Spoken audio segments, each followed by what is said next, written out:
Hello and welcome to episode 13 of the Rain Check podcast, the podcast going through all of the kings and queens of England.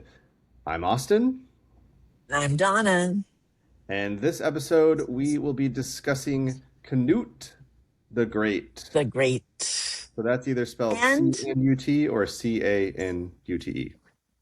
Canute. and Emma. And Emma of Normandy. So, here's some cool pictures I found of Canute.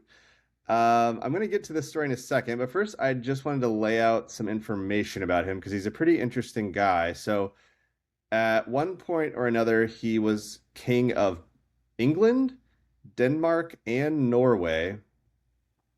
So it's kind of crazy looking at like his Wikipedia page because it's like, all right, King of England, his predecessor was this guy, and he's just connected with so many different kingdoms. He was born in the year 995 in the Kingdom of Denmark, and he will die on November 12th, 1035, aged around 40, in Shaftesbury, England. Um, he had two spouses. He had Elfgifu of Northampton, and then, as we said, Emma of Normandy, who he marries after her husband dies. And Right, but I will note that, as you said, he had two wives, and we've had other kings in other episodes with two or three wives. But there's yes, a big difference between the previous kings and their multiple wives and Canute and his two wives. Do you know what that difference is? I actually don't know what you're getting at. No. The previous kings had a wife, and then the wife died or was set aside, and then they got a new wife. Hmm. But Canute, as far as we know, did not set aside Oh, I Elfgifu did briefly officially, see this. He just had and he went and she Mormon. didn't die. He he had both wives at the same time. But Elfgifu he married in the Danish way, which was not a recognized Christian wedding in a church. It was a handfast wedding, which in the Scandinavian world was how you got married. It was like she was a wife, but Emma was able to cast it as if Efgifu was just his concubine and not his wife because he didn't have a recognized Christian marriage with her. Well, coming at you from 2026 Brooklyn, Canute sounds pretty ahead of his time, having multiple wives or girlfriends or whatever. So You're not thinking of trying that, are you? no, that sounds too Okay. complicated. Okay, thank you. Um, so one of the most, if not the most popular story about Canute is sort of like a fable or like a little tiny, like legend. And it's basically that, so it's apparently a 12th century legend. So it takes a while for legends to form. But um, the story goes that he ordered his men to place his throne on the seashore as the incoming tide approached. And then basically he commanded the waves to halt and order them to not wet his feet. And traditionally, a lot of people use this story when they're talking about rulers who are kind of like mad with power and like are too egotistical, like someone like Nero in like Rome, or I don't know. I can think of an example more recent than that. Um, but it's interesting because yeah, it's used, in comparisons of like, oh wow, he's so crazy that he thought he could stop the tide from coming in because he's the king of three kingdoms at once. No one's ever done that before. And he rules for a long time, and he seems to be a good king. He's a great ruler. He's almost like a King Arthur for like the Vikings, but he can't stop the waves. But experts sort of say that um, the original intent of the story was supposed to be like they think it might have actually happened. Like Canute really did sort of like do this, but his point was that look how powerful I am. I'm this really powerful king, but even I can't stop the tide from coming in. I'm still but a mere man, a mortal. So he was trying to exert humility, the Hmm. opposite of what he's being accused of. And I do find that interesting because it's like you see why people wouldn't understand that point and would sort of think it's like an obvious, just like a really on the nose example of like an egotistical king. But um, it's also, yeah, it's a good, when you think about it the way he meant it, it is a good lesson that, Right. And you know, it can be sickening. I mean, like I have a lot of experience in it, but I have had experiences where I have been named as chair of different locally important organizations. And people that wouldn't give you the time of day will all of a sudden come and like, oh, you know, Donna, and yeah, like be super, you know, whatever you need, you're so great, blah, blah, blah. And it's just like, yeah, like, really? Like, do you think I don't remember what you were treating me like 6 months ago? Because, and so like I think, and I'm sure it was like magnified 100,000 fold for him. And maybe he was just like, "Come on, guys, you know I don't need that shit." But also, you know, we don't. You don't know because he became king of England when he was only in his early 20s, maybe even 20. Um, and maybe he did have a big head and he really did make, you know, I don't know. So we just Well, don't that'd really be know like what the that truth doesn't make is. it. If you really think about it for a second, it actually doesn't make any sense because, like, if he is smart enough to become the first king of all three kingdoms, like, he's not going to literally think like, "Oh yeah, I'm going to stop this tide." Like, I don't know. Right.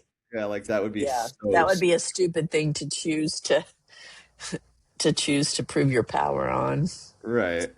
And then before we just kind of jump into his life and everything, this was just something I came across that I thought was worth mentioning because it hasn't come up and it does kind of it's just something about the society at the time that I think is interesting. So there's this concept of were guild. It's almost like werewolf, and I actually read somewhere that were is the old English word for man, so that's why it's werewolf. It's like man wolf. So anyway, Mm. were guild is basically known as like man price or like blood money, or there's a lot of ways you could say it, but it started in Germanic law, but the Anglo-Saxons were Germanic, and basically so were the Scandinavians. So anyway, they had this concept where every person had a monetary value.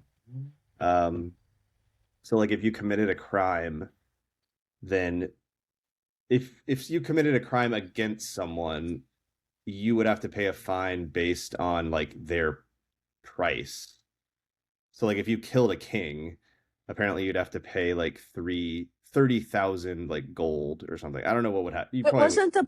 wasn't the point of it to keep from what was happening with family feuds going on generation after generation? Like, oh, you know, Tommy from the family across the road Mhm. killed Jimmy and my family, and so now my family is going to kill his family, and on and on and That you have on. to pay to end that. No, that makes sense. Yeah, Yeah. I think I bet that was the point of it. that was the point, but then I think it kind of evolved like as it gets more complicated, it gets kind of weird because then it's like it would make more sense if it's like, okay, that happens, but every person is just worth the same amount of money.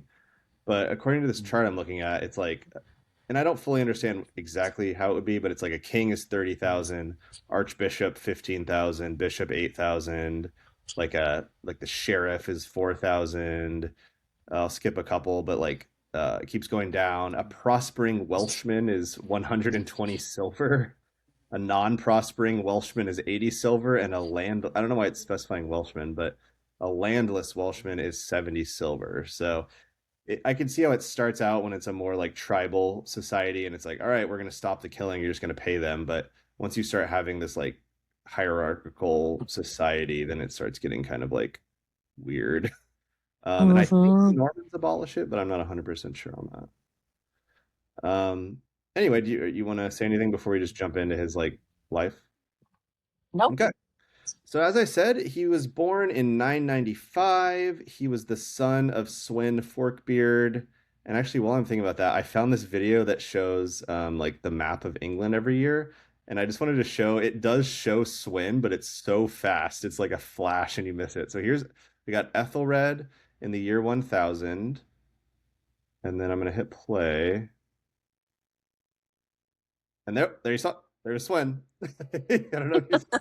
And then it went back to Ethelred for like 1 second, and now we're on Canute in 1016. So anyway, he was the That was son of funny. Swen, and they don't 100% know his mom. They think it was Queen Swiatoslawa, who was Polish. I should They have looked that up, but I didn't. I looked up a little bit. It's just all we don't know much about her. All we really know is she was probably, well, assuming she existed, like it's this person. She was the sister of Boleslaus, the ruler of Poland, and she was the widow of Eric, this guy Eric, who was the king of something in Sweden. So anyway, that is one thing I saw was that there Wait, was wait, wait, wait, wait, wait, wait, wait, wait, wait, wait, wait. what? A couple of episodes ago, we talked about the woman that had been married to Eric, right? And then some guy proposed to her and she turned him down. And it was somebody the haughty. And then she marries Right. Sven so that he would then go kill the guy that she had turned down. But I don't remember if she's the True. mother So of I don't. Canute or not. So that might not be Canute's mom. Yeah, I'll Right. try I to don't look think she into was it. Canute's mom. Well, if I figure it out, I'll say next episode. But anyway, there is a Polish connection because I also saw there's like these Yalms Vikings that he joined or that he's kind of gets trained in, and no one really knows for sure where they trained, but it was this like city of Vikings. And I found this article about it where they think they know where it is, and they think it's kind of right on the border of current day Germany and Poland, like right on the Baltic Sea in this place called Poland. But sounds like kind of a cool like Viking little town that was kind of all about like getting really good at fighting so you could go and raid and stuff like that. It's kind of like a I don't legendary. think I wouldn't want to live there. Yeah. And they talk about it in this thing called the, oh man, Flatty Yarbuk, a 13th century Icelandic source. And that's where it says he was taught his soldiery by the chieftain Thorkel the Tall, who we heard about last episode, who was later ally with Edmund for a little bit from last week.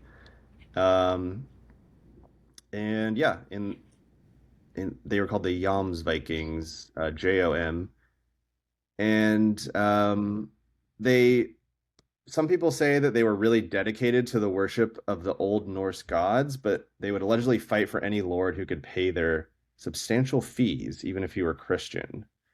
So that's just that sounded kind of cool.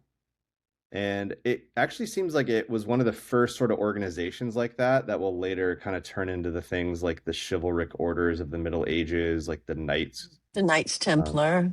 Templar, and stuff like that, or even just like the concept of like a knight. Yeah. So then in 1013, so we don't know much about his childhood. He's training on this kind of like intense Viking little area island thing. And in 1013, when he's, I guess, about 18, he accompanies his father, Sven, during the Danish invasion of England, as we heard about. And then that same year is when Sven becomes king of England and Ethelred goes into exile. But then, as we know, in February 1014, Sven dies suddenly. And that's when Canute is proclaimed king by at least the Danish army in England. Um, but just Only king of the northeastern half. Yeah, and so basically, then a lot of people want Ethelred to come back. Canute No, actually, no, no. well, Athelred was dead. Edmund. there's a moment there where Ethelred comes back, Oh, and Canute actually leaves and goes to Denmark, but then he comes oh, back with a right, large invasion. right. Um, I had this like paragraph that I won't read, but it was kind of a description of how intense his like men were when they were attacking. And Well, apparently, while it you're was like, looking for that, I will Mhm. say that the sagas call Canute exceptionally tall and strong and the Mhm. handsomest of men. So he was very handsome as well as a good warrior. I don't think he looked like that. He was 20 Especially when years he's really old. So old. I know it's weird how we like they just weren't. their painting style was so different. It's hard to I really, hate that painting style. It pisses me off because I yeah, want to know what they really look they actually like. And look it's just, like. I know. I know. Anyway, I'll just read a little bit. It's like there were so many different kinds of because apparently this is the basically the biggest campaign that of Vikings attacking England since the days of Alfred the Great, which is when we started the podcast. Um, and so here's what part of the description that's from Queen Emma's encomium. She said there were so many kinds of shields that you could have believed that troops of all nations were present. Gold shone on the prows, silver also flashed on the variously shaped ships. For who could look upon the lions of the foe, terrible with the brightness of gold, who upon the men of metal, menacing with golden face, who upon the bulls of the on the ships threatening death, their horns shining with gold. Anyway, it sounds like a lot of horns and gold and just a lot of Hmm. commotion. Anyway, so he comes back. He's trying to take England, and in 1015, so he allies with, as we heard, Edric Striona. And it basically, I don't know if we said this, but it seems like Edric kind of went over, pretended to side with Edward once Ethelred dies, and Edward's kind of running the war. This Edric guy like allies with him, but a lot of people think that he was always like a double agent. Like he never There were really some of was. those, right? The Yeah, guy from last week, Eric. that's the guy. Yeah, Diedrich Oh yeah, Striana. Yeah, yeah. He's a bad guy. The right. worst Englishman in the 11th century, in fact. According to some, yeah. And then we also knew that Thorkel the Tall um, eventually allies with Edward, but he doesn't actually like turn on him, as far as I can tell. He actually stays with him until Cnut takes over, and then he like goes back over with Cnut. But what's interesting is that Thorkel the Tall was one of the Joms Vikings. He was kind of like Cnut's Hmm. like teacher, like uh, Mm. fighting teacher, kind of one of them. So that's Interesting. probably why he, even though it seems like he does actually defect, that Canute like sort of welcomes him back afterwards. So Hmm. anyway, yeah, like as we said, Ethelred dies during all this. Edmund Ironside becomes king, as we said last week. Canute and Edmund fight a series of battles. Canute wins the decisive Battle of Assendon, um, and as we said, they partially lose that battle because Edric Striona leaves the English and helps the Danes. They agree to divide England, but then Edmund Ironside pretty much immediately dies, as is the running theme of the past couple kings. Um, so Canute is And as full king of England. Canute ship Canute shipped off Edmund's surviving heirs, supposedly to the Swedish court with orders to have them killed.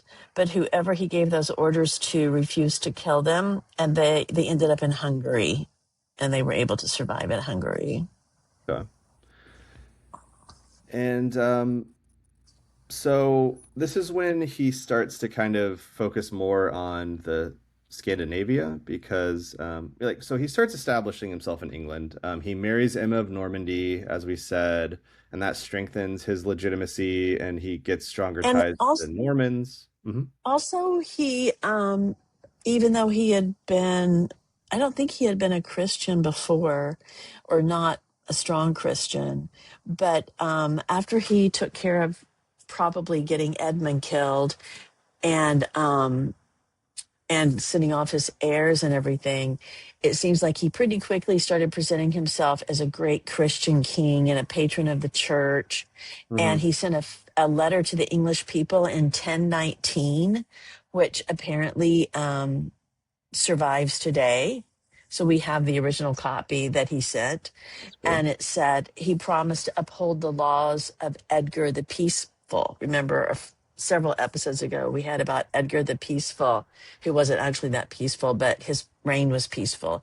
And so he thought, well, I'll tell the English people that I'll. So it sounded like, you're talking about he's getting the Scandinavian countries as well, but he first kind of set the foundation for being sure that he could do all he could to make sure England was strongly in his So grasp. that's true because yeah, actually I do have some other stuff about what he does in England, and then yeah, I can get over because then he does his stuff in Scandinavia. But apparently, so he was Christian technically before he was king, and his like Christian name is Lambert, which is Mm. interesting. All I can think of is Adam Lambert. Um, and yeah, going with the church, it says that he repaired all the English churches and monasteries that had been victims of Viking plunder, and he refilled their coffers. And he built new churches, and he was a patron of monastic communities. So it almost feels like he knew that he would have to make up for all the bad blood between the English and the Vikings, especially kind of recently. Hmm. So, he wants to go above and beyond and like really show that he's on the side of the church. Um, And he also paid off the Danish fleet and sent them home. So he knew he had to give them money. They weren't going to leave if they didn't have something in return for their services. But yeah, then he sent them back. Yeah. Yeah, the last thing I had to say about that, because I was going to kind of save it at the end and I might reiterate it, Mm. but basically, seems like he was generally remembered as a wise and successful king of England, at least. Um, and although this view might be partially, biased by the fact, as we always say, that the church is the keeper of the historic record and he was good donor to the church. So that's a little bit, we're not 100% sure, but because it's interesting that even though we kind of see him, or the church still sees him as kind of a religious man and they like him as a king, he arguably was fairly sinful, as we said at the beginning, with the two wives. And I think, Right. But he was giving still, money to the church forgives a lot of sins. But right. also, he was the only English king that was called the Great within his own time period. Oh, Even when wow. he was alive, they were calling him Cnut the Great, and no one else had been called the Great while they were still alive.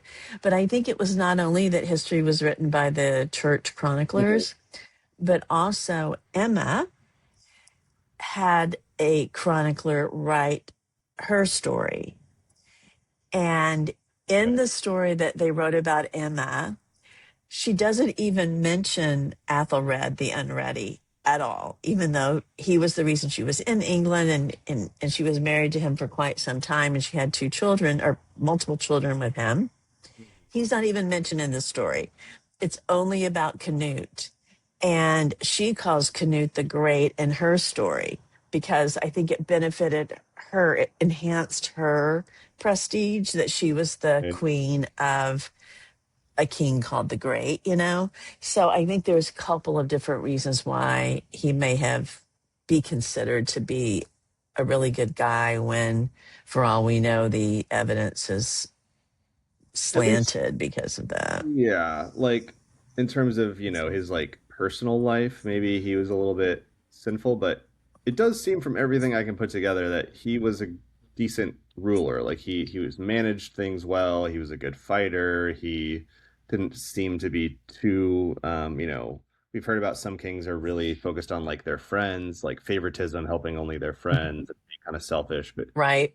yeah, here's some quick things I'd seen about just his rule in general. So yeah, as you said, while he was invading, he had collected a pretty hefty Danegeld money, and which would be about 72,000 euros today. And he got like 10,000 more from just took it from London after he was king, and that's how he paid off his army and sent them home. And he retained 40 ships as a standing force in England, and he started an annual tax called a Hairgeld, which is just like an army payment to pay his soldiers. He built on the existing English trend for having the multiple shires that were like these little administrative regions, and they used to be under someone called an ealdorman, but he's the one that started calling them earls, which was a title that started in Scandinavia, and it had already started kind of being used in England. Um, and so there were four main regions.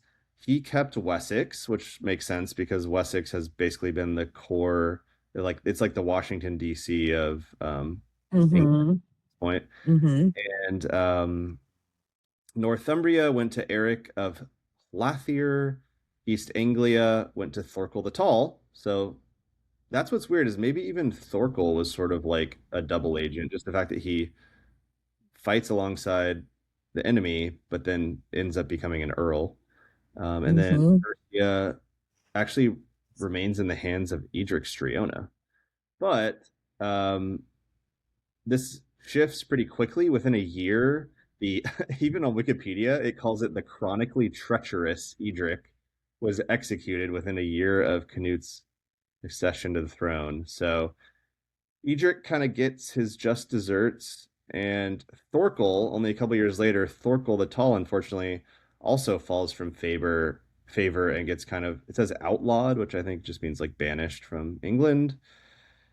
And basically, after the first couple of years of where he's trying to stabilize things, he starts to realize that the existing Anglo-Saxon families that had been ruling, the basically the existing English nobility, earned his trust, and he trusted them enough to let a lot of them keep what they had originally controlled. And a lot of his like Scandinavian buddies don't really have that much power anymore. So he seems strangely pro-English for a Viking. So let's just talk a little bit more about Efgifu. First of all, Emma's English name was Efgifu as well. So he was married to two different women named Efgifu. Classic. That's Um, that was the Jessica of the 10 yes. 19s. So Efgifu of Northampton was his first wife, and she was the daughter of an important Northumbrian elderman. And so we think that, and her father had been murdered on Athelred the Unready's orders, and her brothers had been blinded by Oh, Athelred's orders. So obviously, she was no fan of Athelred. And Canute married into her family, married her in 1013 while his father was off conquering England. So it was clearly a political alliance designed to give Canute some English standing and power. So I mhm. think he started trying to cement his Englishness with his first marriage to Evgifu as early as 1013 before he even became king. And and again, we think of her as the concubine, the lesser person, whereas Emma was really the queen. And Emma was the only one that was crowned queen. But Mhm. also, we know most about Efgifu of Northumberland from Emma's story. So obviously, it's going to be tainted as well. Yeah. So if that was sort of the western side of the Baltic, I guess, in England, we're gonna go back. We're gonna head over east into Scandinavia and see what he does over there. And I was actually thinking, like, if we kept doing this podcast, we could do like the French kings after, but then we could, I don't know, after that, we'd have to think about it, but we could do something like The Dane. Scandinavian kings, or I just don't know enough about like did Germany even have kings? I don't know. But Yeah. anyway, in 1018, the current king of Denmark, Harald, I don't know, dies. And so Canute goes to Denmark because he's the next in line. So then he, affirms that he becomes the king of the Danes officially. And basically he kind of really helps England too because he's king, the Viking attacks stop, which makes sense because he's a Viking. So it really kind of worked out for everyone with him kind of in. Hmm. You're right. But It really was more efficient certainly for England to have the countries that were most attacking and harming England be ruled by the same king. So he has no interest in, keeping money out of England or stealing essentially things it's from England. yeah, it's similar to like what happened with the Normans where they kept attacking like northern France. So then France is like, fine, just take this part of Mm-hmm. France. And then Mm-hmm. it actually worked. And they're like, all right, cool. Mm-hmm. So then this is where it gets like a little bit like messy and it's not like super important, but it's basically that the Swedish king Olaf Skotkonung dies in 1022. Um, and so then his son becomes the king of Sweden, but that I guess basically that puts an alliance between Sweden and Norway.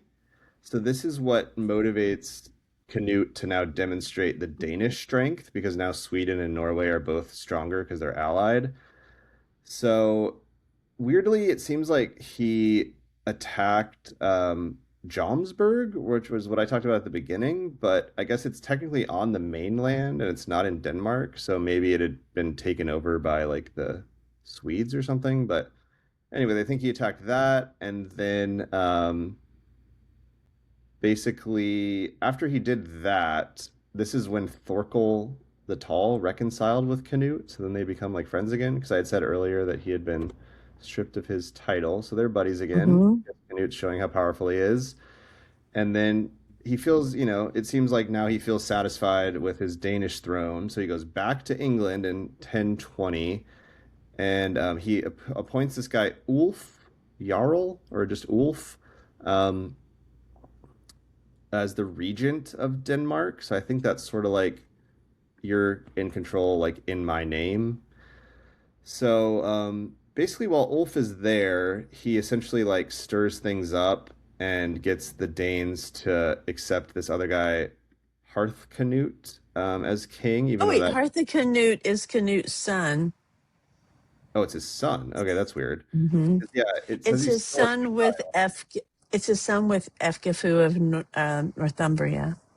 This is the part I wish I'd read a little bit more about because it doesn't make a ton of sense because it says Ulf basically wants Harthcanute to become king, and this ruse resulted in Ulf ruling the kingdom as regent, but he was already regent. That's the part that I don't really understand, but maybe he felt Hmm. like he could have more power if just this kid was king.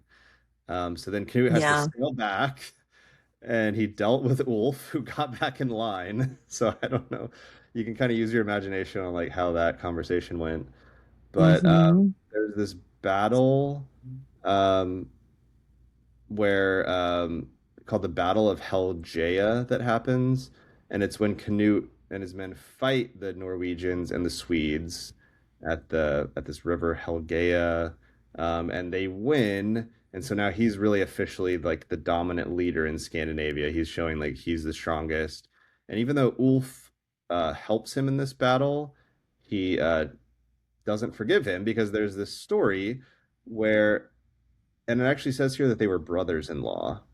So Wolf is Canute's brother-in-law, but they were playing chess at a banquet when there's an argument, and the next day was Christmas, 1026.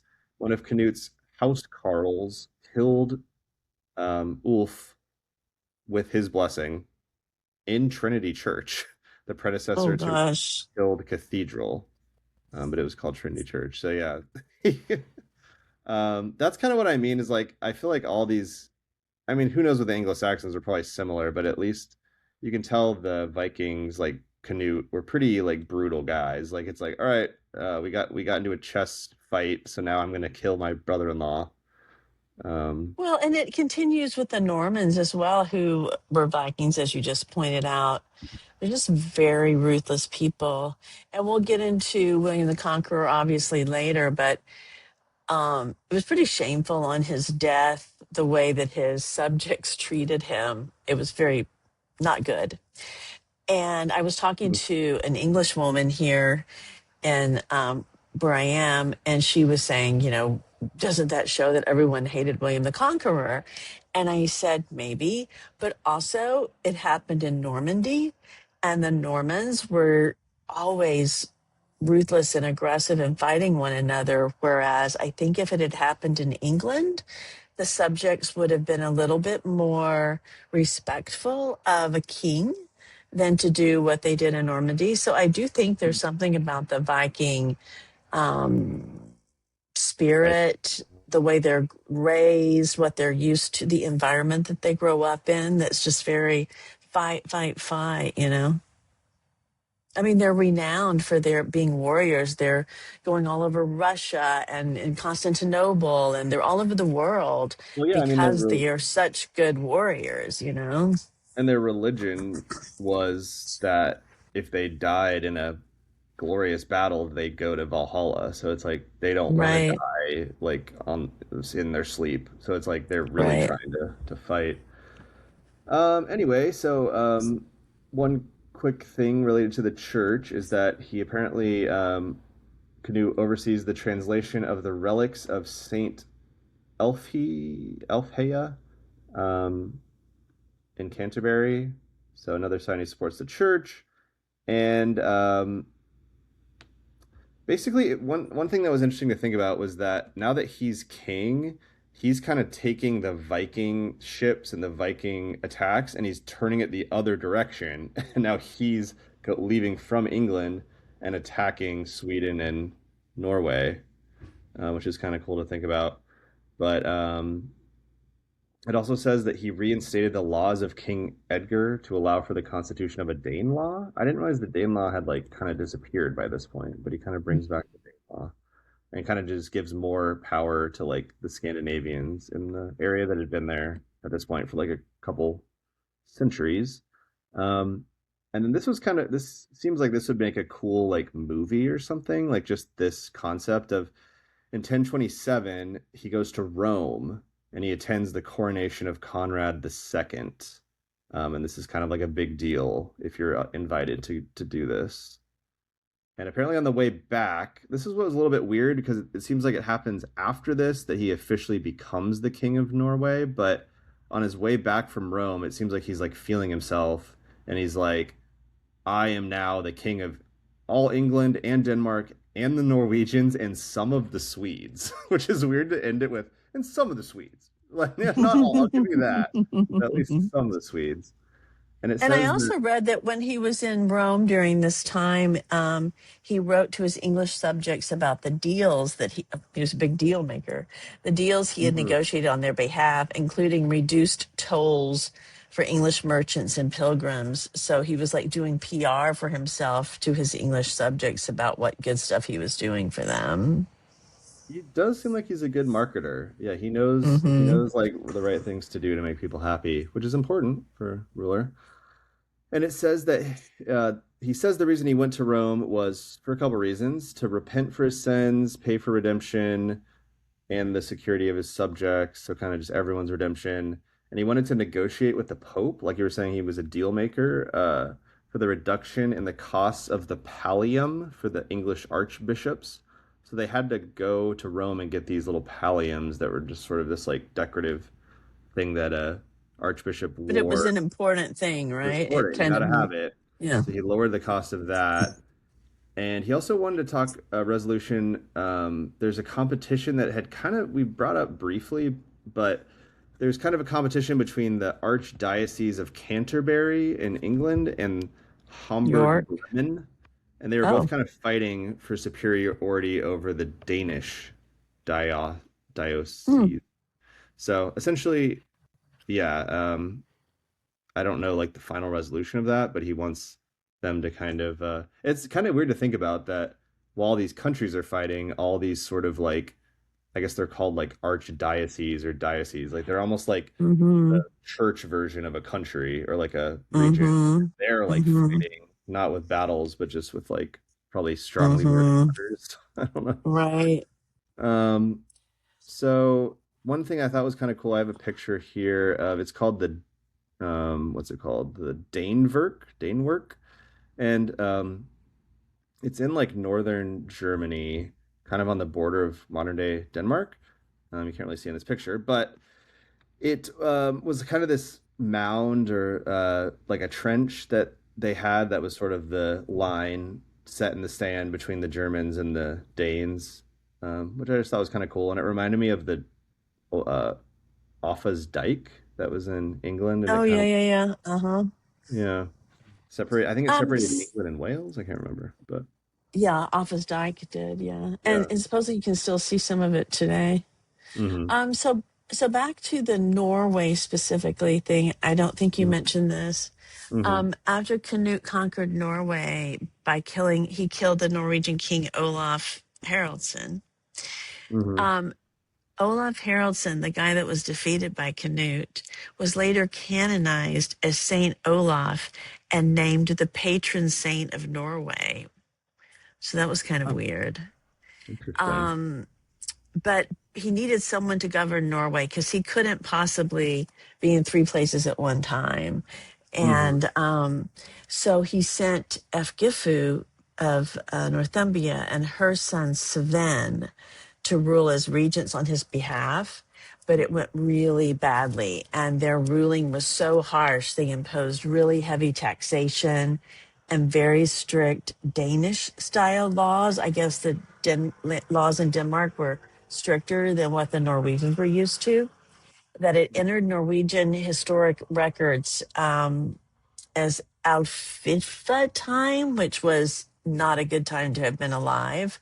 Okay. Um, and they're saying that people were eating like the food of cattle under um, Gifu's rule because there was no food to eat, and they ended up driving her out. And her son Sven died of wounds shortly thereafter. So yeah, she didn't do such a good job I mean, I think you in you have to Norway, be pretty smart and savvy to rule anywhere in Scandinavia just because it's so cold and rocky and like I think the default there is you don't have much food, so you got to go like work really right? hard to even survive. Um, but yeah, I don't know. So I'm kind of at the part where Knut dies in November 12th, 1035. So I guess I do have a couple like last things, but was there anything before he passes that you wanted to talk about? Conquers Norway. So he basically after he conquers Norway, there's like 7 years where he rules all three. I can't think of anything Okay. before Yeah. his death. No. But apparently in so he dies in England and in Denmark he was succeeded by Harthacnut, which is his son, and he rules actually as Cnut the Third. And And Harthacnut, I'm sorry, I misspoke Mhm. before. Harthacnut maybe was a different Harthacnut than you were mentioning before. I can't really remember, but Harthacnut is Emma's son with Canute. And Right. No, it's him, yeah. Harold Harefoot is Egifu of Northumbria's son with Canute. Mm. And Okay.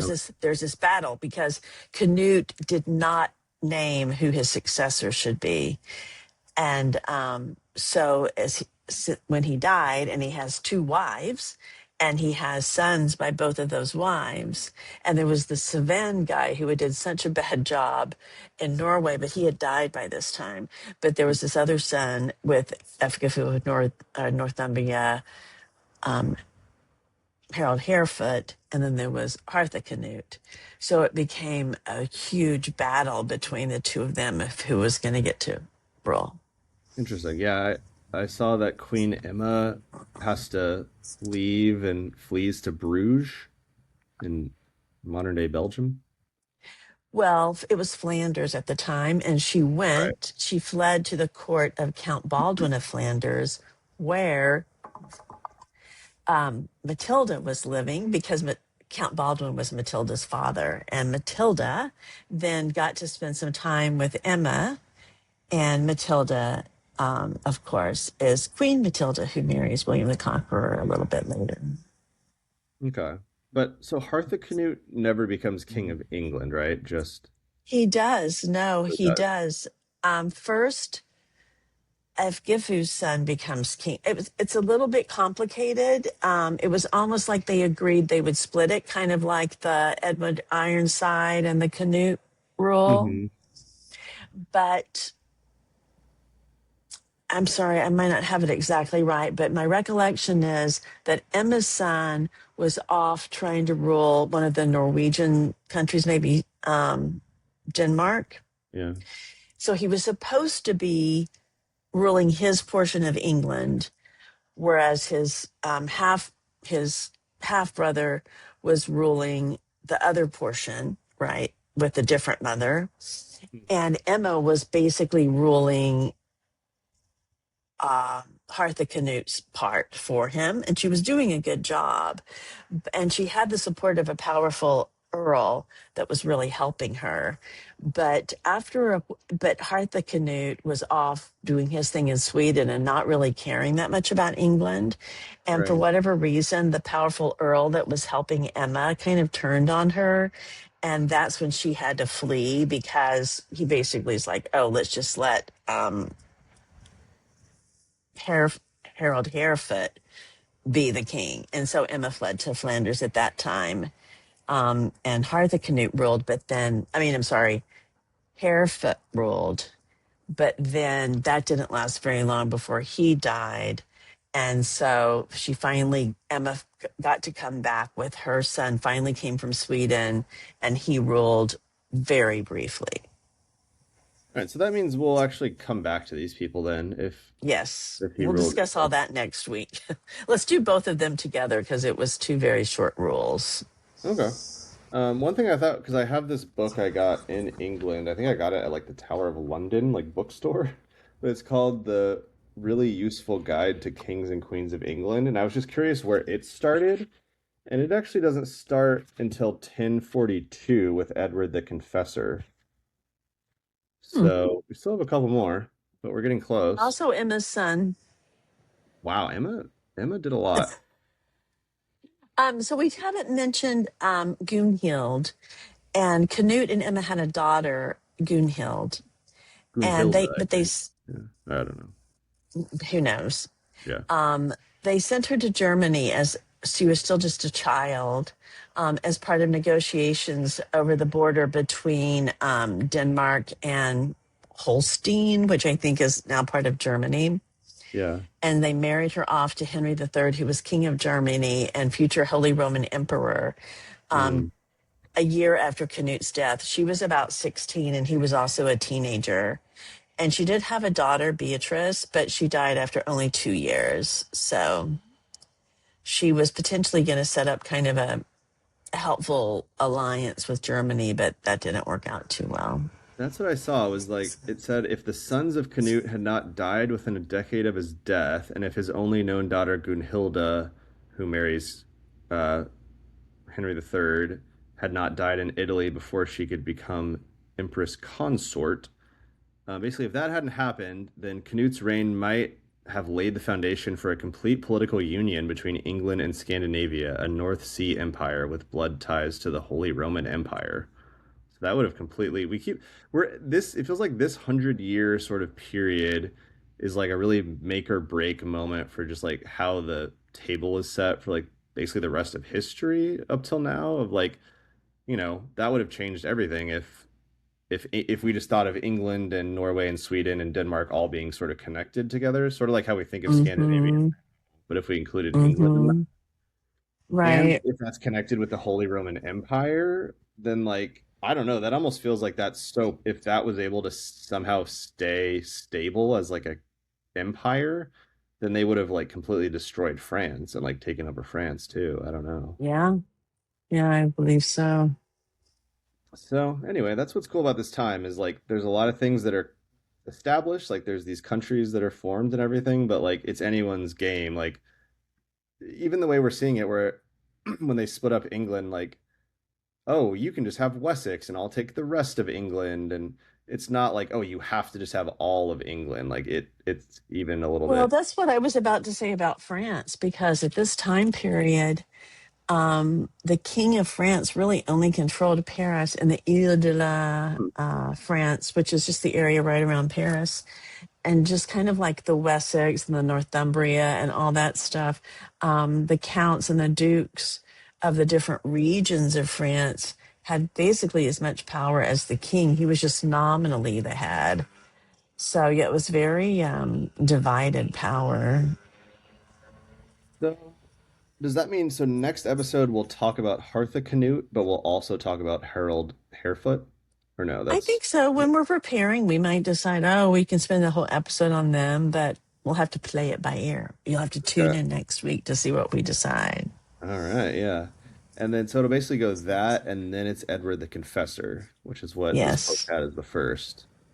And then after him, is that then William? Well, yeah. Well, Harold, there's another Harold briefly, Oh yeah, Harold too.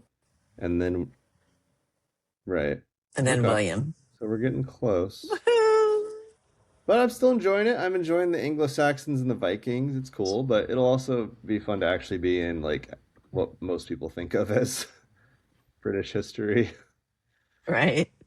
Well, this was a fun episode. I liked how it was different. It was fun to talk about Vikings Yeah, and I only knew about Canute because of my trilogy by Patricia Bracewell, which I still Mhm. recommend. Um, but otherwise, I'd never really heard of Canute. And he's such a Mhm. different person. I mean, like coming over to England as a 20-year-old Viking and being the king for 20 some odd years of England. We don't really think about that when we think about History of. if any, yeah, we don't think about a Viking ruling for such a long time. If Mhm. anyone, we would be considering William the Conqueror as a Viking, but Canute was much more of a true Viking. So Well, that's one thing that is interesting about England. Is like the further you zoom in, the more you realize like even now we've been talking so much and we think of the Anglo-Saxons as like the established group, but they took over, over the like Britons. So, right. Well, I had dinner last night at an Argentinian restaurant in France, and our waiter was from Brittany, hmm. and he said, Brittany, we were founded by the English who left England when the Romans took over. Oh, I didn't realize So we that. had a nice little talk about that with my waiter last night. It is cool because that almost like they're almost as British as the actual British because if they all came like that, yeah. I want to look more into Brittany. I've always been curious about Brittany. It seems interesting. Yeah, I guess the we'll have to name go Brittany sometime. is after that area, I'm assuming. Oh, you just got muted. So I think that's probably time to call it here. Join us next time for episode 14, as we said, about Hearth Canute. And until then, check, please. All right, bye.